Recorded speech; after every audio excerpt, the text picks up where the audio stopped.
Firstly, I pay my most deepest and humble respects and send my pranams to His Holiness Atma Malik Babaji, our beloved Sadguru. I also pay my deepest respects to Sant Parmanand, or Swamiji as we lovingly call him here in Australia. My respects to all the Sants, Swamis, Swaminis, Matas, all the ashram residents and all the devotees around the world. Atma Malik to everyone. I'm speaking to you from Brisbane, Australia. I'm sitting here in the Sai Saleshwara Mandiram in Brisbane, which we kind of regard as the outpost of Atma Malik here in Australia.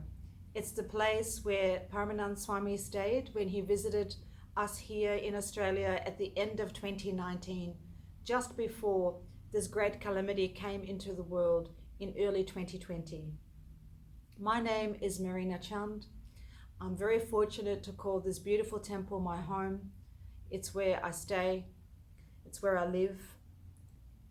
And I also consider myself extremely fortunate to know, to have had darshan, to have been guided and blessed and initiated by His Holiness Babaji. To receive such a blessing is beyond all understanding, and it really is the true medication for the soul and for our lives. It has been said that the love of a Sadguru is beyond all understanding. And what I do know is that the umbrella of protection that a Sadguru gives us is the only protection in this life and all the lives beyond.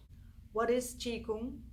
Qigong is the meditation part of Tai Chi. Many of you might have heard of Tai Chi, which is an ancient practice that comes from China. Qigong means prana, Gung means work. So we are working our prana. We are stimulating and boosting our prana in this practice. Qigong is very suitable for elderly people, people who might have an injury. It can even be performed sitting down. So the whole family can practice Qigong. I have taught Qigong to so many people who've been through trauma, chronic illness, disability, elderly people, well people, young people, children, elderly people. It can very easily be practiced by just about anyone. There's a couple of fundamental principles that I wish to start with for you to remember, and they'll come up on the screen. Firstly, Qigong is a practice that is done with great awareness. Please keep that in mind. Hold yourself, your presence within your awareness as you practice Qigong. Second, it's important that you stand up straight or sit up straight at all times. No slouching. Your spine should be absolutely straight. Third, when we stand up to practice this, our feet should be shoulder width apart at all times. So make sure your feet are shoulder width apart. I shall remind you of that shortly. Fourth, Qigong is performed without locking your knees back. So your knees are always slightly off lock and your legs are slightly bent. That is the strongest position you can stand in. So your knees are not locked back. Your knees are off lock and slightly bent. And now another very important fundamental principle of Qigong is that we synchronize our breath with our movement. And I will be giving you very specific instructions on that. So today I'm going to teach you a number of movements that will be a summary of a practice which is called Shibashi, which means 18. It's a set of 18 movements created by a medical professor, particularly to boost people's health and vitality. So today I'll just teach you a summary. It won't be possible to teach you the whole 18 movements. I will teach you some very easy movements that will be of great benefit. So let's get started. With your feet shoulder width apart.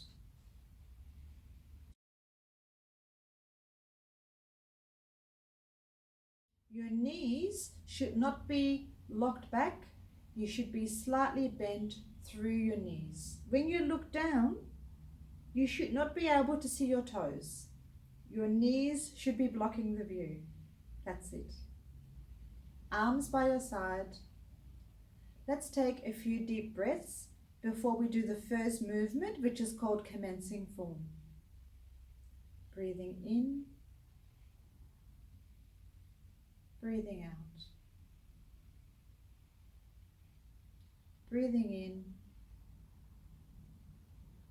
and breathing out. One more breath and breathing out. Okay, the first movement, we're going to be lifting our arms to shoulder height and bringing our arms down again, as if we're doing a graceful wave. That's right. Now we're going to stand up straight as we go up, and we're going to sink down as we go down. That's it.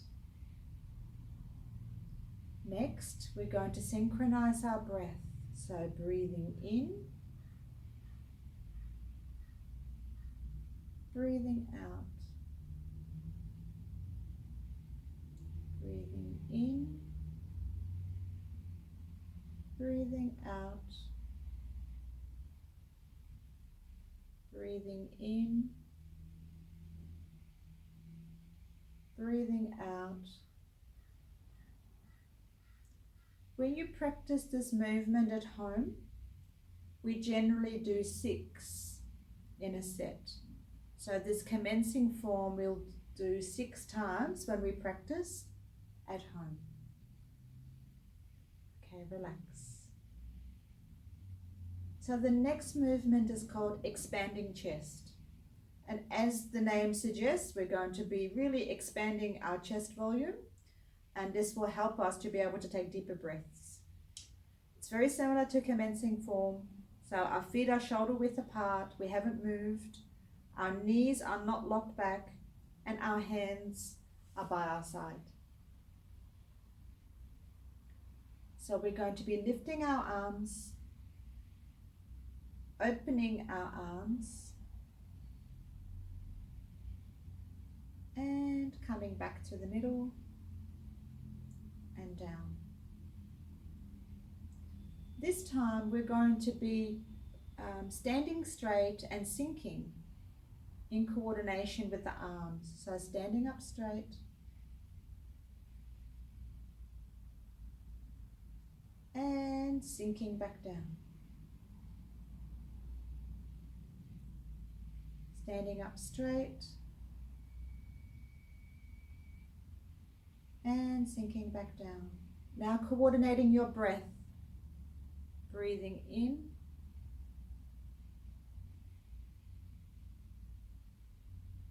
breathing out, breathing in,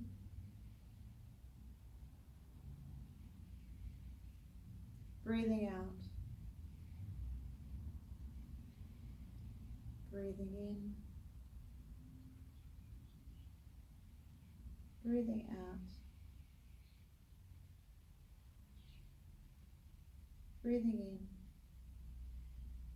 And again, this movement is done 6 times when we practice at home.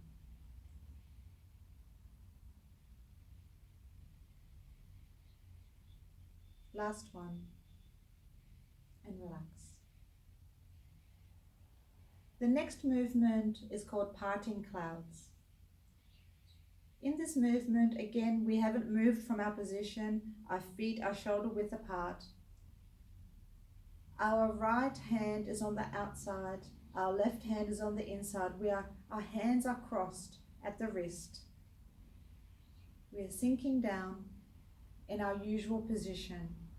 In this movement, our hands go up and they open and come down as we sink. So we are breathing in. As our hands open up, we start to exhale. Breathe out. Inhale.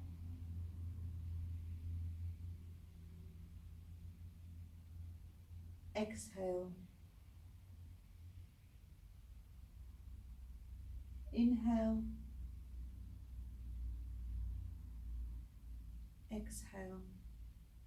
One more time. Again, this movement is done 6 times.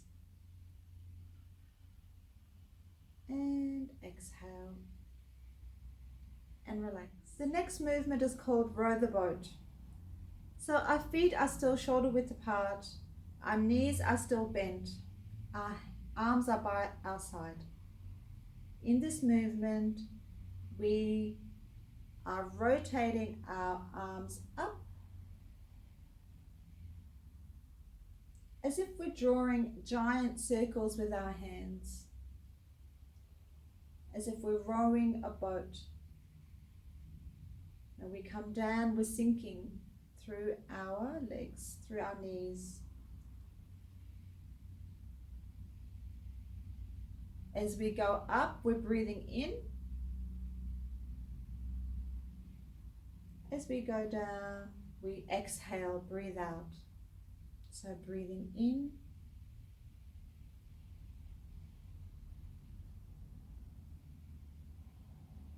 And out. In.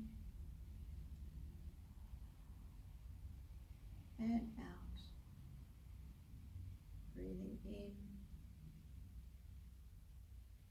Breathe out as you sink through your legs.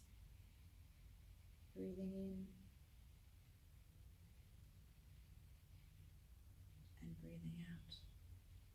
Once again, this movement is performed 6 times. Now, the final movement that I will show you is called balancing the chi. So what we are doing in this movement is bringing all of this energy that we've generated, this prana, back into the storehouse, which is here in the dantian, or the second chakra area. So in this movement, again, we haven't moved. Our feet are still shoulder width apart. Our knees are slightly bent. And our hands are just here in front of this abdominal area, lower abdomen. And we're bringing our hands up to chest height. Turn the palms down and push your hands down as you sink. Bringing your palms up and pushing down. So breathing in and breathing out. That's it. Breathing in. Breathing out. Breathing in. Breathing out. Breathing in and out. And again, this movement is done 6 times. This last movement, where we're balancing our chi or our prana, is done in preparation for quiet standing, or it's really standing up meditation. So how we finish a Qigong set is with great awareness and purpose. We don't just walk away and answer the phone, for example, just like we don't end our meditation like that. So when we complete this last movement, we then move straight into putting our hands on the dantian area, which is just below the navel. For women, we put our left hand on our abdomen and the right hand on top, and for men it's the other way around. Your right hand should be on the bottom and your left hand on top. So to complete our Qigong set, we stand in meditation for just a few minutes. For those of us who've got great balance, we can close our eyes and meditate with our eyes closed. For those who feel that that would be really difficult, you could just look at the floor in front of you for a few minutes. And this is the time when you bring great awareness and purpose to the practice. You feel and observe your breath, your lower abdomen, your tummy pushing against your hands. And just take a few moments to reflect on yourself, on the practice, on how you're feeling.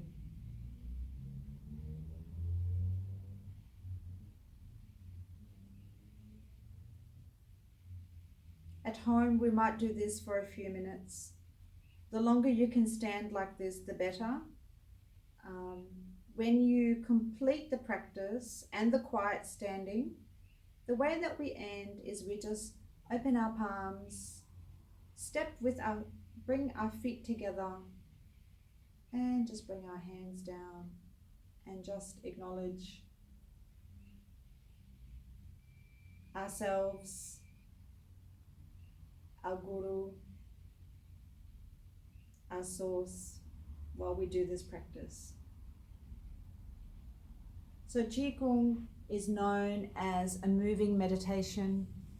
The movements that I've shown you today are part of a set called Shibashi, which is actually 18 movements.